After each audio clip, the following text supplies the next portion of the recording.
യാത്രാ അപ്ഡേറ്റ്സിൻ്റെ പുതിയൊരു വീഡിയോയിലേക്ക് എല്ലാവർക്കും സ്വാഗതം. വിശ്വാസികൾ ഏറ്റവും പ്രധാനമായി കണ്ടിരിക്കേണ്ട ഏറ്റവും പ്രധാനപ്പെട്ട ഒരു നഗരമാണ് ഈജിപ്ത് എന്ന് പറയുന്നത്. ഇസ്ലാമിൻ്റെയും വിശ്വാസത്തിൻ്റെയും ഒരുപാട് അവശേഷിപ്പുകളും ചരിത്ര നിർമ്മിതികളും സംവിധാനങ്ങളും ഒക്കെയുള്ള പ്രധാനപ്പെട്ട പുരാതന ചരിത്ര നഗരങ്ങളുള്ള ഭൂമിയാണ് ഈജിപ്ത് എന്ന് പറയുന്നത്. ഫറോവയുടെ ചരിത്രങ്ങളും അവശിഷ്ടങ്ങളും എല്ലാമുള്ള ഭൂമി. പിന്നീട് ഉമർ ബിൻ ഖത്താബിൻ്റെ ഭരണകാലത്ത് ഇസ്ലാം കീഴടക്കിയ ഒരു ഭൂമിയാണ് ഈജിപ്ത് എന്ന് പറയുന്നത്. ആ ഈജിപ്തിൽ പ്രധാനമായി കണ്ടിരിക്കേണ്ട സ്ഥലങ്ങളെക്കുറിച്ചും ഈജിപ്തിലേക്ക് ഏറ്റവും ബഡ്ജറ്റ് ഫ്രണ്ട്ലിയായി ഏറ്റവും ചെലവ് ചുരുങ്ങിയ രൂപത്തിൽ എങ്ങനെ ഈജിപ്തിലേക്ക് യാത്ര ചെയ്യാം എന്നുള്ളതിനെക്കുറിച്ചൊക്കെയാണ് ഈ വീഡിയോയിൽ സംസാരിക്കാൻ പോകുന്നത്.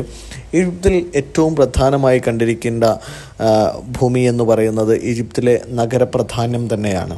കൈറോ എന്ന് പറയുന്ന പ്രധാനപ്പെട്ട സിറ്റിയാണ് ഈജിപ്തിനെ ഏറ്റവും പ്രധാനമുള്ളതാക്കുന്നത്. ഇസ്ലാമിൻ്റെ അറിവിൻ്റെ കേന്ദ്രമായി ഇന്നും ലോകത്തറിയപ്പെടുന്ന ഏറ്റവും പ്രധാനപ്പെട്ട സിറ്റികളിലും നഗരങ്ങളിലും ഒന്നാണ് കൈറോവും ഈജിപ്തുമൊക്കെ എന്ന് പറയുന്നത്. ഇമാം ഷാഫി റളിയല്ലാഹു അൻഹുവിൻ്റെ അതേപോലെ തന്നെ നഫീസത്തുൽ മിസ്രിയ ബീവിയുടെ വ്യത്യസ്തമായ മഖ്ബറകളാൽ നിറഞ്ഞൊരു ഭൂമിയാണ് അംർ ബിൻ ആസ് റളിയല്ലാഹു അൻഹുവിൻ്റെ മഖ്ബറ അടക്കമുള്ള പതിനായിരക്കണക്കിന് ഇസ്ലാമിൻ്റെ ചരിത്ര പണ്ഡിതന്മാരുടെ, സഹാബാക്കളുടെ, ചരിത്രത്തിൽ ഇടം നേടിയ മനുഷ്യരുടെ, അറിവിൻ്റെ കടലുകളുടെ മഖ്ബറകളും ചരിത്ര അവശേഷിപ്പുകളുള്ള ഭൂമിയാണ് ഈജിപ്ത് എന്ന് പറയുന്നത്. അതേപോലെ തന്നെ ഈജിപ്തിലെ ഏറ്റവും പ്രധാനപ്പെട്ട ഒരു കാര്യമെന്ന് പറയുന്നത് പിരമിഡുകളാണ്. ഫറോവയുടെ കാലം മുതൽ പുരാതന നഗരങ്ങൾ മുതൽ പിരമിഡുകൾ ഒരുപാട് സ്ഥിതി ചെയ്യുന്ന, മരുഭൂമികൾക്ക് നടുവിൽ പിരമിഡുകൾ സ്ഥിതി ചെയ്യുന്ന, അതേപോലെ തന്നെ ഫറോവയുടെ അവശിഷ്ടങ്ങളെ ഈജിപ്തിൽ നമ്മൾക്ക് കാണാൻ കഴിയും.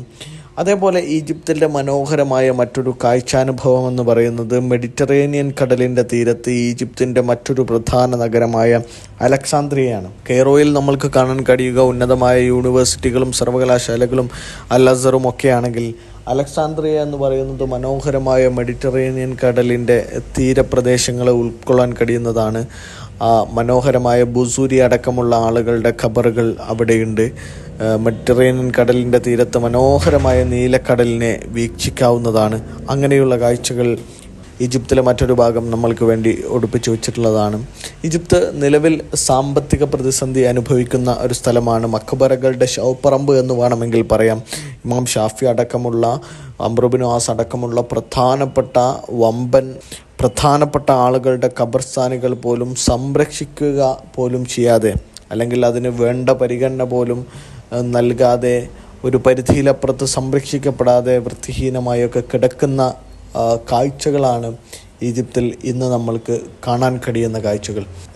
ഈജിപ്ത് അനുഭവിക്കുന്ന വലിയ സാമ്പത്തിക പ്രതിസന്ധി ഇതിനൊക്കെ വലിയ കാരണമാണ് എന്നും പറഞ്ഞു വെക്കാവുന്നതാണ്.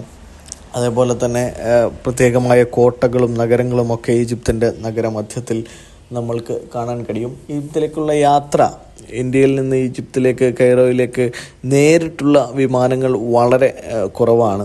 നമ്മൾക്ക് കണക്ഷൻ ഫ്ലൈറ്റ് വഴി കൊച്ചിയിൽ നിന്നും ഒക്കെയായി കെയ്റോയിലേക്ക് എത്താവുന്നതാണ്. കണക്ഷൻ ഫ്ലൈറ്റുകൾ കൊച്ചി, ദുബായ് കണക്ഷൻ ഫ്ലൈറ്റുകൾ, അതേപോലെ സൗദി കണക്ഷൻ ഫ്ലൈറ്റുകളും ഒക്കെ ഏകദേശം ഒരു 70,000-നും 1,00,000-നും ഇടയിൽ ചിലവ് വരുന്ന യാത്രയായിരിക്കും 5 മുതൽ 10 ദിവസം വരെ നീണ്ടു നിൽക്കുന്ന ഈജിപ്ത് യാത്ര എന്ന് പറയുന്നത്. ഈജിപ്ത് ചരിത്രാന്വേഷികൾ, വിശ്വാസികൾ സന്ദർശിക്കേണ്ട സ്ഥലം തന്നെയാണ്.